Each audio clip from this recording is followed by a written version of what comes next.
सर्वपल्ली राधाकृष्णन जी की जन्मदिन की उपलब्धि में मनाया जाता है। और अगर मैं गर्ल्स एजुकेशन की बात करूं तो सावित्रीबाई फूले जो लड़कियों की शिक्षा को आगे लाने के लिए उनका नाम सबसे आगे आता है, क्यों उस समय गर्ल एजुकेशन पे बैन होता था कि लड़कियों को पढ़ने के लिए नहीं भेजा जाता था। लेकिन उनके संघर्ष के बावजूद आज आप एजुकेशन गेट करने के लिए अलग अलग जगह पे जाते हैं। आजकल की अगर मैं बात करूं, टीचर्स के महत्व की बात करूं,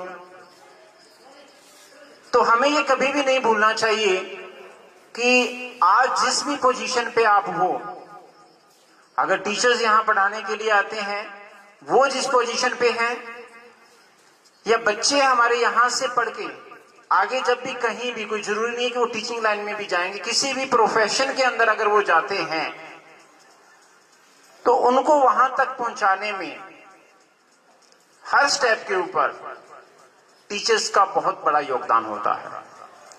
और सबसे बड़ा सैल्यूट मैं जूनियर टीचर को करूंगा जो नर्सरी से लेके सेकेंड या थर्ड क्लास तक बच्चों को टीच करते हैं। सबसे मुश्किल काम है, जिस समय बच्चा हमारे पास आता है उसको पेंसिल पकड़ने का नहीं पता होता। जब वो पेंसिल पकड़ना उनको सिखाते हैं, उसके बाद उनकी जो एजुकेशन है वो वहां से शुरू होती है। और हम फख्र महसूस करते हैं 10th प्लस 2 में जाके कि हमने बच्चों को मेरिट दिलवाई, लेकिन उस मेरिट के लायक बनाया किसने? सारे का सारा जो श्रेय जो जाता है वो जूनियर टीचर्स को जाता है, जो उन्होंने उनको पेंसिल पकड़ना सिखाया, उनको जो अल्फाबेट है वो सिखाए। ये चीजें उनको सिखा के इस लेवल तक वो लेके आते हैं। और वहां तक पहुंचने में भी अगर बच्चा कमजोर रह जाता है, उसके लिए बच्चा, पेरेंट्स और टीचर तीनों ही रिस्पॉन्सिबल होते हैं। क्योंकि बच्चे जो होते हैं, कई बार हमारा जो बच्चे जो होते हैं वो ध्यान नहीं दे पाते, लेकिन उनको महसूस होता है कि जब उनको 10th या प्लस 2 की बोर्ड की क्लास आती है तब महसूस होता है कि हम अब क्या करें। इसलिए जो जूनियर स्टूडेंट्स है 5th तक, तब तक उनको ये डिसाइड कर लेना चाहिए कि मेरी जिंदगी का उद्देश्य क्या है। अगर आप जिंदगी में एक कामयाब बनना चाहते हैं, कामयाब इंसान बनना चाहते हैं, तो हमारे टाइम के अंदर अगर मैं बात करूं तो कंपटीशन बहुत कम था, टीचर्स की रिस्पेक्ट बहुत ज्यादा थी। अगर पढ़ाई में कमजोर होते थे तो भी टीचर की उतनी रिस्पेक्ट होती थी। लेकिन आजकल के बच्चों के अंदर थोड़ा सा डिफरेंस ये है कि अगर टीचर उनको डांटते हैं, टीचर उनको पीटते हैं, तो इसका रिस्पॉन्सिबल वो टीचर को ही मानते हैं कि वो हमें क्यों पीटते हैं। आप खुद के बारे में नहीं सोचते कि वो सिर्फ आपके फ्यूचर को अच्छा बनाने के लिए ही आपको पीटते हैं। अब कई बच्चों की ऐसी भी शिकायत आती है कि मेरे जो मार्क्स हैं वो 20 में से 19 मार्क्स हैं और फिर भी मुझे पनिशमेंट मिली है। इससे ज्यादा मैं और क्या करूं, टीचर्स मुझे बेवजह पीट रहे हैं।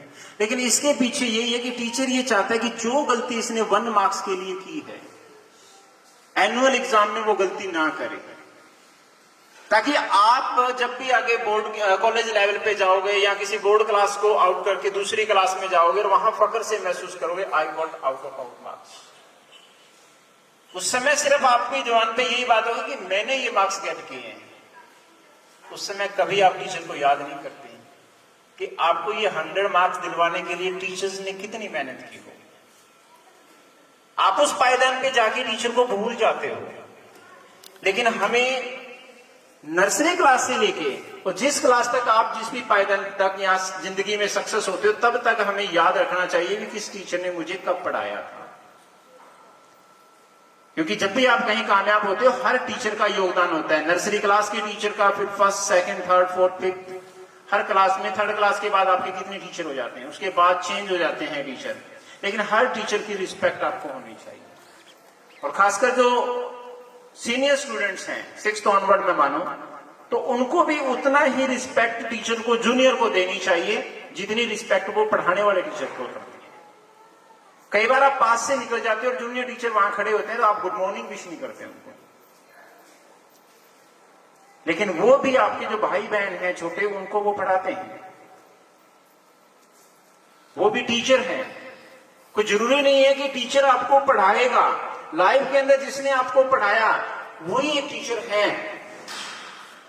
आपको अगर अच्छे संस्कार दिए जा रहे हैं, किसी और स्कूल के टीचर हैं और आपको अच्छे संस्कार दे रहे हैं, सुबह अर्ली मॉर्निंग आपको मिलते हैं, शाम को मिलते हैं, दोपहर को मिलते हैं, आपको कुछ एडवाइस अगर उन्होंने दी है ना, तो वो भी टीचर हैं। चाहे वो जरूरी नहीं है कि स्कूल में भी पढ़ाते हों। कुछ टीचर ऐसे हैं जो रिटायरमेंट है, या अपने बुजुर्ग जो हैं, बुजुर्ग से हमें कम से कम अपने उनके पास बैठना चाहिए, क्योंकि पुराने संस्कारों को आजकल के बच्चे जो हैं वो भूले जा रहे हैं। जब तक आपके अंदर वो संस्कार है, अब देश का राष्ट्रपति अपने जो पुराने टीचर को मिलते हैं और उनका पैर छूते हैं। वो अभी थोड़े दिन पहले एक मीडिया के अंदर मैंने ऐसी न्यूज देखी थी। वो होता है गुरु का आदर, कभी भी उन्होंने नहीं भूलना चाहिए, चाहे वो राष्ट्रपति है हमारे देश के, वो भूले नहीं कि इन्होंने मुझे एजुकेशन दी थी। कहीं से भी आपको अगर एजुकेशन, थोड़ी सी भी शिक्षा मिलती है तो उस टीचर की रिस्पेक्ट आपको करनी चाहिए। अब शब्द बोलूंगा टीचर्स के लिए। टीचर्स परिपूर्ण रूप से अगर मैं कह दूं कि I am the perfect in my subject, हर कोई अपने सब्जेक्ट में सर्वश्रेष्ठ देता है, लेकिन ये नहीं, इसका मतलब ये नहीं कि वो सर्वश्रेष्ठ है। उसके लिए आपके अंदर गुण होने बहुत जरूरी है, क्योंकि ये जो बच्चे हैं ये आपके गुणों को अडॉप्ट करते हैं। आपके अंदर क्या क्या क्वालिटी है वो अडॉप्ट करते हैं। अच्छी क्वालिटी है तो वो अच्छी चीजें अडॉप्ट करेंगे, अगर बुराई है तो वो बुरी चीजें अडॉप्ट करेंगे। आप बच्चों को क्या सिखाते हो? बच्चों के मोटो, आदर्श होते हैं टीचर्स। हर बच्चे का अलग अलग टीचर आदर्श होता है, और वो बच्चा चाहता है, खासकर तो जूनियर बच्चे अगर मैं बात करूं, तो वो टीचर से सीखते हैं कि आज मैम ने ये बताया। अगर मैम ने कह दिया ना कि 3 2 7 होता है, तो घर पे जाके उसकी मम्मी ने ये कह दिया ना, नहीं 3 2 6 है, नहीं जी 6 नहीं होता, हमारी मैडम ने बताया कि 7 है तो 7 है। यानी आदर्श है उनके लिए टीचर को, उनके हर गुण का, हर जो उसके अंदर गुण है उनका वो पालन करता है। अगर उनको कह दिया सुबह फुट विश करके आना है, तो वो डेली ही फुट विश करके आएगा।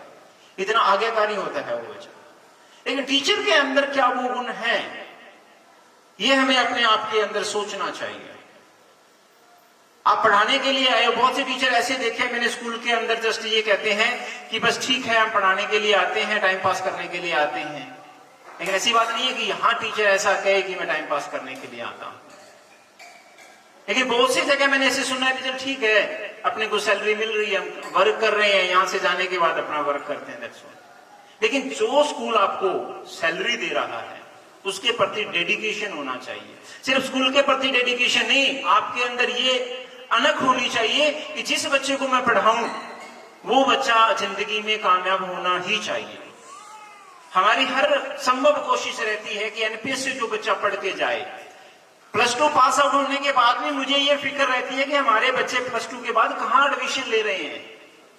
अच्छी जगह उनको एडमिशन मिलना चाहिए, ताकि अच्छी जगह एडमिशन मिलेगा तो जिंदगी के अंदर आगे स्टेप बढ़ेंगे और वो कामयाब होगा।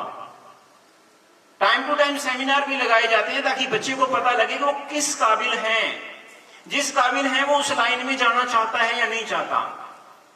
हमें भी टाइम टू टाइम टीचर्स को भी यही फर्ज बनता है कि उनको बताना चाहिए कि आपके लिए ये लाइन सूटेबल है, आप इस लाइन में जाओगे तो जिंदगी में कामयाब होगे।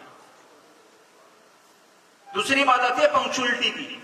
टीचर्स के अंदर पंक्चुअलिटी सबसे इंपॉर्टेंट पार्ट होता है कि अगर आप समय के पाबंद हो, बच्चा आपसे ही सीखता है कि हम कितने बजे स्कूल में पहुंचते हैं। बच्चे यहां देखते रहते हैं, वो टीचर लेट आता है तो ये टीचर क्यों लेट आता है, मैं भी लेट आऊंगा, आदत बन जाती है। आप भी भविष्य के +1 +2 10th क्लास, आपके भी भविष्य के टीचर हो, आपको भी ये चीजें सीखनी चाहिए कि अगर समय की पाबंदी आप रखोगे तो जिंदगी में कभी भी मार नहीं खाओगे। क्योंकि जिस भी इंस्टीट्यूट में, कहीं भी बड़े दफ्तर में आप कहीं भी नौकरी लगोगे, तो उस समय अगर आप डेली टाइम पे पहुंचते हो तो वहां का जो ओनर होगा वो प्रेज आपकी जरूर करेगा कि इस पर्सन से आप सीखिए कि कभी भी ये बंदा लेट नहीं होता। दूसरा होना चाहिए शिष्टाचार, ऑनेस्टी। टीचर के अंदर ये ईमानदारी होनी चाहिए कि कई बार क्या होते हैं कि क्लास के अंदर सारी क्लास सेम लेवल की नहीं होती, उसमें बहुत से ऐसे बच्चे होते हैं जो कमजोर होते हैं, और अच्छा टीचर वही होता है कि जो उन कमजोर बच्चों को उस हाई लेवल के बच्चों के बराबर लेके जाता है। उसमें ये गुण होना चाहिए कि किस तरीके से मैं इनको पढ़ाऊं। आप ये मत थोपा करो कि ऑफिस में लेके आए, सर ये पढ़ते ही नहीं, मैं क्या करूं। उसके जिम्मेदार हमें हैं। आप ये फाइंड आउट करने की कोशिश कीजिए उस बच्चे से कि घर पे जाके स्टडी करता है कि नहीं करता। आप फोन ले लीजिए, सर का फोन है, मेरा फोन लेके पेरेंट्स से डायरेक्ट कॉल कर सकते हैं कि जी आपका बच्चा घर पे कितना टाइम दे रहा है स्टडी। असली टीचर के गुण बता रहा हूं मैं। आप ऑफिस में लेके आते हो, मैटर अलग है कि सुरेंद्र सर के पास आप लेके आते हो, लेकिन अच्छे गुण यही है कि उन कमजोर बच्चों को जब आप इंटेलिजेंट बना दोगे ना, देन यू फील प्राउड। तब आपको ये प्राउड फील होगा कि हाँ मैंने कुछ किया है। ऐसी बात नहीं है कि हर बच्चा ही कमजोर है। कुछ बच्चे करने वाले होते हैं, वो कर सकते हैं, लेकिन हम उन पर ध्यान नहीं देते।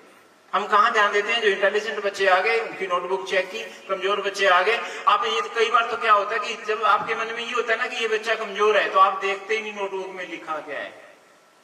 ये तो कमजोर है तो इसने यही लिखा होगा। हो सकता है क्या पता उस दिन वो लर्न भी करके आया हो।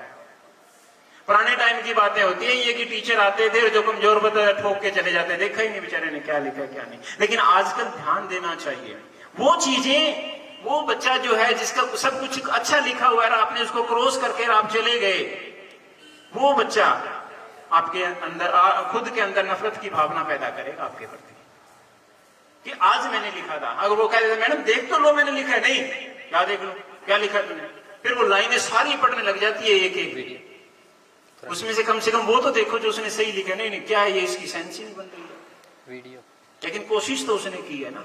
फ्रंट ये चीजें एक टीचर के अंदर ये क्वालिटी जो है होनी चाहिए।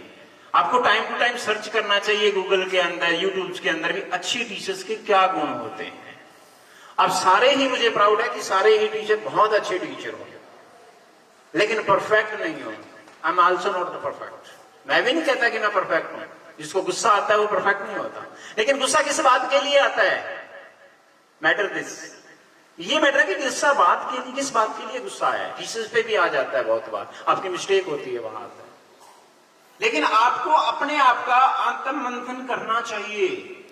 आपको घर जाके कम से कम 10, 15, 20 मिनट ये सोचना चाहिए कि आज मैंने क्या पढ़ाया, या मेरी वजह से किस बच्चे को मैंने डांट लगाई है बेवजह। ऐसा नहीं होता कि हर रोज ही हम सही डांट लगाते हैं बच्चे को, या सही तरीके से पीटते हैं, या सही पनिशमेंट देते हैं उनको। दिन में कई बार ऐसा भी टाइम आता है कि हम किसी और काम में बिजी हैं। आप ऑफिस में गए, सर ने डांट लगा दी, और आके आपने टेस्ट ले रखा है, बच्चों का चेक भी नहीं किया सही ढंग से, क्या है लगाए उनके थप्पड़ बिठा दिया। लेकिन ये आत्म मंथन जब आप घर जाके करोगे ना, तब आपको महसूस होगा कि हाँ क्या मैंने ये रियल में आज किया है, क्या मैंने आज टाइम के अंदर आज जो मैं पढ़ा के आया हूं वो रियल एजुकेशन मैंने बच्चों को दी है। उस क्लास में मैंने ये पढ़ाया तो क्या मैंने सच में आज कुछ पढ़ाया है। ये जब आप आत्ममंथन करोगे तब जाके आप हाई लेवल के टीचर बनोगे। मैं ये नहीं कहता कि आप हाई लेवल के टीचर नहीं हो या आप में क्वालिटी नहीं है, आपके अंदर क्वालिटी कूट कूट के भरी हुई है। लेकिन जो चीज एक टीचर के अंदर होनी चाहिए, जो चीज आपको सीखनी चाहिए, सीखने की कोई उम्र नहीं होती। मैं ये नहीं कहता कि मैं पिछले 17-18 सालों से पढ़ा रहा हूं तो मैं सब कुछ सीख चुका हूं, लेकिन मैं अब भी बहुत कुछ सीखने की कोशिश करता हूं। कई बार हम सोचते हैं कि बच्चा जो है उसको कम पता है और मेरे को ज्यादा नॉलेज है इस चीज की। नहीं, बच्चे आपको बहुत कुछ सिखाएंगे। बच्चा ये सिखाएगा कि आप सब्जेक्ट में परफेक्ट हो सकते हो, लेकिन कुछ ऐसे न्यू टॉपिक आते हैं जो आपको क्लियर नहीं होते, और जब बच्चा आपके पास वो क्वेश्चन जो लेके आता है ना, तब आपको सीखने का मिलेगा ये चीज मैंने सीखी नहीं। वो चीजें सीखने की जरूरत है। सीखने की कोई एज या लिमिट नहीं होती। एज लिमिट नहीं है सीखने की। हाँ, हम स्कूल में पढ़ाने लग गए तो हम टीचर बन गए हैं, लेकिन टीचर के अंदर अच्छी क्वालिटी वही होगी कि जब वो निरंतर सीखता जाएगा अपने सब्जेक्ट के अंदर। मैं आपको बताऊं कि अगर मैं कहूं कि सब्जेक्ट मैथ में मैं परफेक्ट हूं तो नहीं, मैथ में बहुत कुछ ऐसा पढ़ा है जो मैंने अभी तक नहीं पढ़ा। लेकिन कुछ दिन जब फाउंडेशन की क्लासेस मैंने ली तो उसमें बहुत कुछ नया सीखने को मिला। मुझे ऐसा कुछ सीखने को मिला कि जो मैं जानता ही नहीं था मैथ के बारे में। मैथ पढ़ाना अलग चीज है, लेकिन उसको बारीकी से पढ़ाना वो अलग चीज है। बारीकी से पढ़ाने के लिए जो टीचर बारीकी से छोटे छोटे पॉइंट आपको समझाएगा ना, वो डेली पढ़ के आएगा। आप में से ये सोच के देखो कितने टीचर सुबह अपना सब्जेक्ट पढ़ के आते हैं। मैं अगर और स्कूलों की बात करूं तो उनको वर्क दिया जाता है कि आपने वर्क कल जो है क्या पढ़ाओगे, ये लेसन प्लान बना के लेके आना है आपने।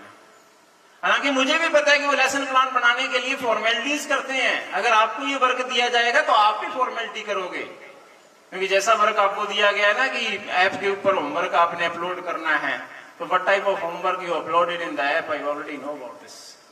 किस तरीके का होमवर्क आप अपलोड करते हो मुझे पता है, कितनी जल्दबाजी में करते हो, कैसे करते हो। I know everything but I don't want to explain it. आपको खुद को समझना चाहिए कि क्या हम ये सही कर रहे हैं। मैं सिर्फ आपको ये रास्ता दिखाने की कोशिश कर रहा हूं, एक आईना दिखाने की कोशिश कर रहा हूं कि टीचर के अंदर ये क्वालिटी होनी चाहिए।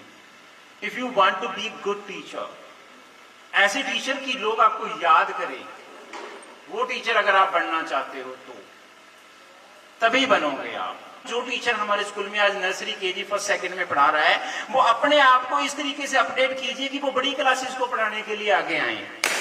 आप वहां तक सीमित मत रहिए, अपने आप की लिमिटेशन वहां तक नहीं रखनी आपने। आप ग्रेजुएट हो, पोस्ट ग्रेजुएट हो, लेकिन आप वहीं तक पढ़ाते हो तो वहीं तक सीख पाओगे, उससे बड़ी क्लासेस के बारे में आप नहीं सीख पाओगे। अगर और बड़ी क्लासेस के बारे में आप सीखना चाहते हो, you have to learn lot. आपको बहुत कुछ सीखना पड़ेगा। आपका जो भी फेवरेट सब्जेक्ट है उस क्लास के अंदर थर्ड, फोर्थ, फिफ्थ से वो सब्जेक्ट आप उठाइए, उसके बारे में सीखिए और नेक्स्ट टाइम कहिए सर को, सर मैं इस क्लास को पढ़ाना चाहता हूँ, इस क्लास को पढ़ाना चाहती हूँ, आप मेरा डेमो लेके देख सकते हो। उसके लिए पहले अपने आप को प्रिपेयर कीजिए। सब्जेक्ट के अंदर आप प्रिपेयर नहीं करके आते, मैं आपको बता दूं। अगर हैंड रेज करवाऊं तो आप ये रियलिटी में ये निकलेगा कि कितने टीचर घर से ये प्रैक्टिस करके आते हैं कि आज मैंने ये करवाना है। कितने टीचर्स के माइंड में होता है कि आज मैंने ये करवाना है। बहुत कम टीचर मिलेंगे। आप अपने आप के अंदर ये क्वेश्चन पूछ लेना, मैं आपको बताऊंगा नहीं, हैंड रेज नहीं करवाऊंगा, लेकिन आप अपने आप के अंदर क्वेश्चन पूछ लेना कि आज मैंने करवाना क्या है। आपका जो सब्जेक्ट है उस सब्जेक्ट में मैंने किस क्लास को क्या करवाना है। हम सिर्फ बच्चों से पूछते हैं कि कल हमने क्या किया था। हमें यह सीखना चाहिए कि हमने यहां तक किया था, यहां आगे करना है। हमें पता होना चाहिए कि अगर आप इंग्लिश पढ़ा रहे हो तो इंग्लिश का लेसन कहां खत्म हुआ था कल, वो आपको पता होना चाहिए। तो यहां लेसन हमने छोड़ा था। अब बच्चों से हम पूछ सकते हैं कि क्या पता उनको याद है या नहीं, लेकिन खुद को याद होना चाहिए कि हमने यहां छोड़ा था। तो एक टीचर्स के अंदर ये गुण होने चाहिए। और फिर भी आप गूगल में टाइम टू टाइम सर्च करते रहा करो कि क्या ऐसे गुण टीचर में हो, ताकि लाइफ के अंदर हम एक सक्सेसफुल स्टूडेंट्स को जिंदगी के अंदर कामयाब कर सकें और खुद भी एक सक्सेसफुल टीचर बन सकें। और हमें टाइम टू टाइम अपडेट करना चाहिए। अपडेट करने का मतलब जैसे महीने 2 महीने के बाद आपका फोन अपडेट मांग जाता है ना, कि नया सॉफ्टवेयर आया और फोन को अपडेट करना पड़ेगा ताकि उसके अंदर नए फीचर आ जाएं। तो इसी तरीके से आजकल के टाइम के अंदर जो आपका सिलेबस है उसके अंदर नया फीचर क्रिएट हो रहा है। उस फीचर के साथ आप जुड़ के रहोगे, आप बहुत कुछ अच्छा कर सकते हो। अगर नहीं रहोगे तो आप जहां पे स्टेबल होना वहीं पे स्टेबल रहोगे। तो एक बार फिर मैं इन्हीं शब्दों के साथ सभी टीचर्स को बहुत बहुत शुभकामनाएं देता हूं टीचर्स डे की।